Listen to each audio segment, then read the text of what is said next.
Hey everyone, my name is Jared Myers and welcome to my kitchen.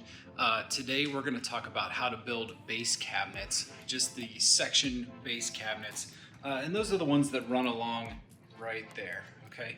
It's a very simple build, but I just want to run you through it real quick so you can kind of see how it goes together before you dig in and start building it yourself, or maybe before you even buy your own Ikea kitchen. Maybe you just want to see what it's like to put one together, to see if you have the skill set to do it. And I'll tell you what, I believe you can. It's pretty simple. It's just putting a few pieces together with some screws. All you need is a screwdriver and a hammer, and that's really it. You can add a drill just to make things faster, but that's pretty much it as far as building the lower base cabinets. And I'm gonna go ahead and show you how to do that. So let's get into this video right now.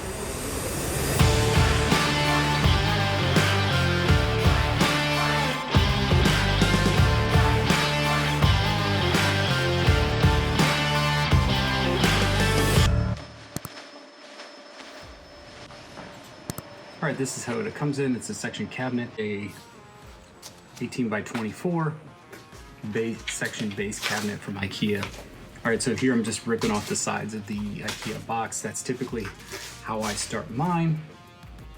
And then I'll just fold the box open. I just find this to be easy. Then I can use the box as a way to protect the pieces as I build them and put them together. And I always get some help from my friends, Chipper and Lennon. See, he's helping, right? Standing on the cardboard, really helpful.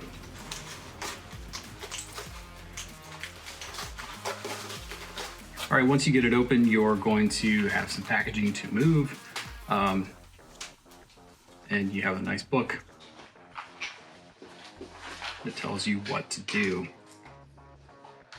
You also get this nice little box that holds all your hardware.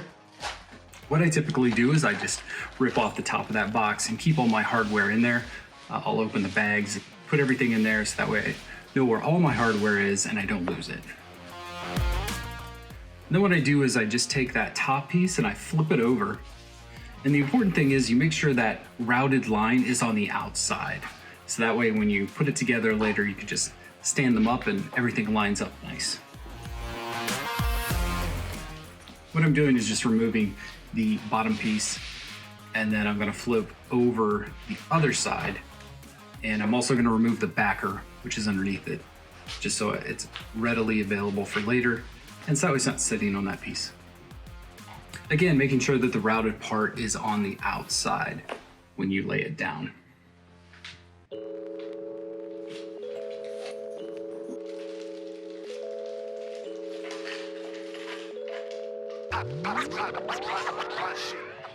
So next I'm going to take those 6 bolts, and they're kind of like a locking bolt. They screw in one side, and then they're like a turnkey bolt that helps pull and tighten everything together. You'll see what I mean in a few minutes. I'm sure there's a technical term for it, but that's what I call them. And basically you're just going to go through the bottom half of those pieces, and you're going to go ahead and screw in those 6 bolts.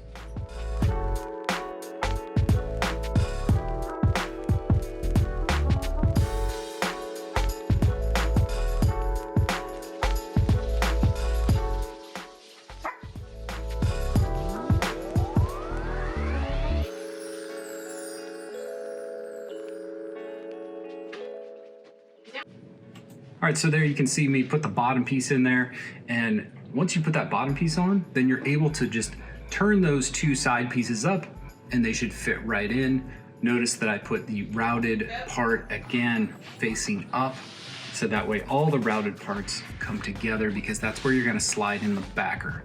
You'll see what I mean a little bit later, but just so you know, that's what it is. So I'm gonna take these wooden dowels and I'm gonna go ahead and put them in the other holes, not the holes that the screws are going to be in, but the other holes. Make sure you put them in the other holes, otherwise it won't go together.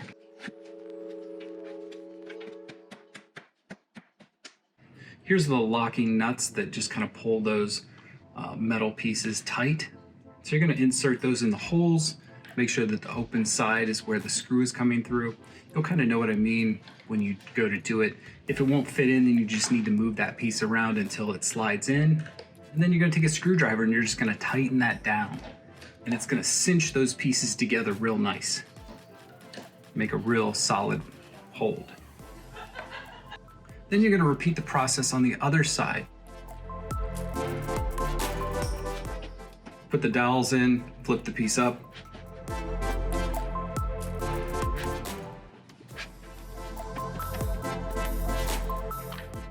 Put in those locking bolts. And like I said here, we're just gonna go ahead and put those pieces in, the locking nuts in, just like that. And then you're gonna take the screwdriver and righty-tighty, lefty-loosey. You're gonna tighten those down so that way that joint holds together really nicely for you. All right, the next part is making this little support piece that it supports the back that you slide in. And it's just a metal piece. You unwrap the two metal pieces that come with it. And then you're gonna go ahead and snap in those two plastic pieces. They fit inside that little groove, and then they snap in the other groove, like that. All right, so go ahead and set that aside, and now we're gonna put the backer in to the box. So when you put this in, you wanna make sure that the white side is facing in, because that's the side you're gonna see inside the cabinet. And the back side, you want to be that just almost like a cardboard look, just a brown look. No one will ever see it, and that's why it's unfinished. So unfinished goes towards the wall or out. And then you also want to make sure that the cutouts face the top.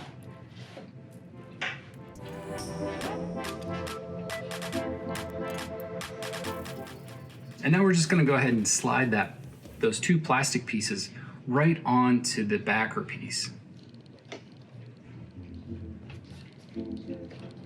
Once you do that, you'll find two screw holes in the top that you can just screw those pieces on.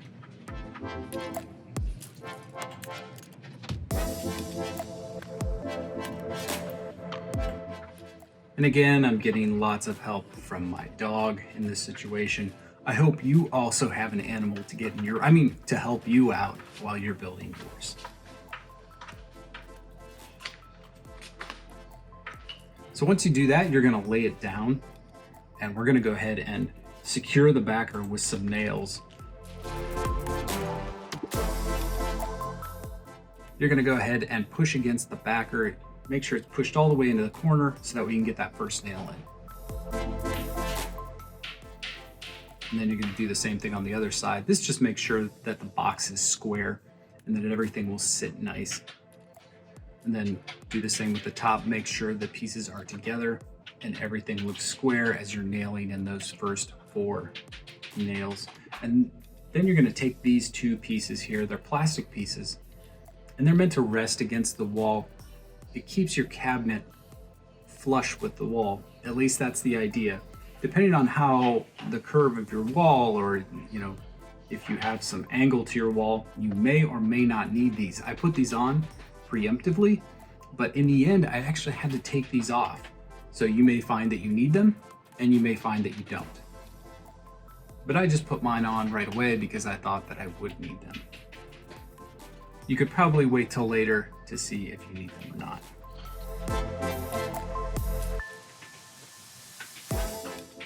And then you're gonna go around and evenly distribute the rest of the nails across the back to really hold down and hold that backer in place. All right, so once you're done with that, you're gonna stand the cabinet up, and you're gonna take that other metal support bar and these 2 screws, and you're gonna put that metal support bar on there, and you're gonna screw it in from the top. Super simple, using a screwdriver.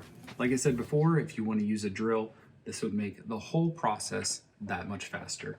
But just to show you how simple it is, and this is the first time I was putting it together myself, you can just use a screwdriver.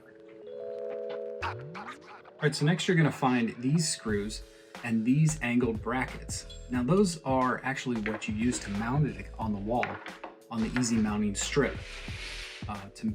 To put these onto the cabinet, I found that it was easy to turn it on its side, so that way you could just put the pieces on there and screw it in carefully. 3 on one side,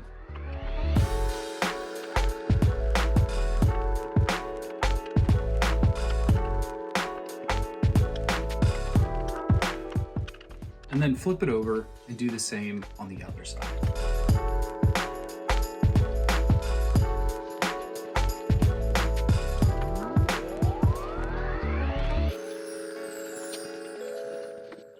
Now that you've got that in place, you're pretty much done building the cabinet box, the base cabinet itself.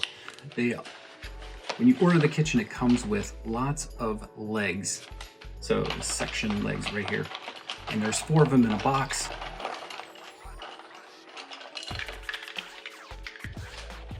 What I don't show here is putting the legs together. I didn't do that till later, but it's very simple. It's just you screw one piece into another piece and it forms a leg. Pretty simple. Not rocket science for sure.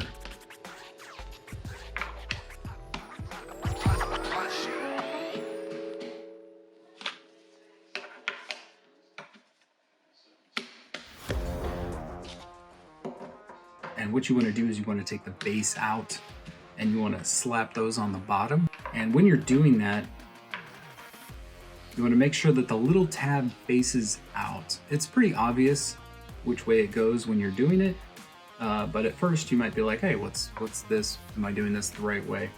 But you'll be able to tell.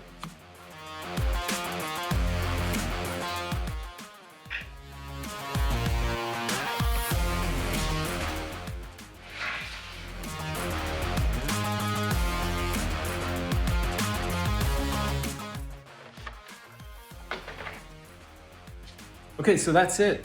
You basically learned how to build a lower base section cabinet from Ikea. It's pretty simple. All you have to do is follow the directions that Ikea gives you, but I just wanted to make sure you saw this video on how to do it, just in case you're curious about the process before you bought your own or before you started your own. Sometimes it really helps just to see it in action before you do it, so that's why I made this video. And future videos, I'm going to show you how to install them, how to put the kitchen cabinets on. I'm going to show you how to build some of those taller ones over there, and maybe even like the island base cabinets here. The process is just a little bit different. It's not a huge deal, but it helps us see what it's like. So stick with me, and until next time, see ya.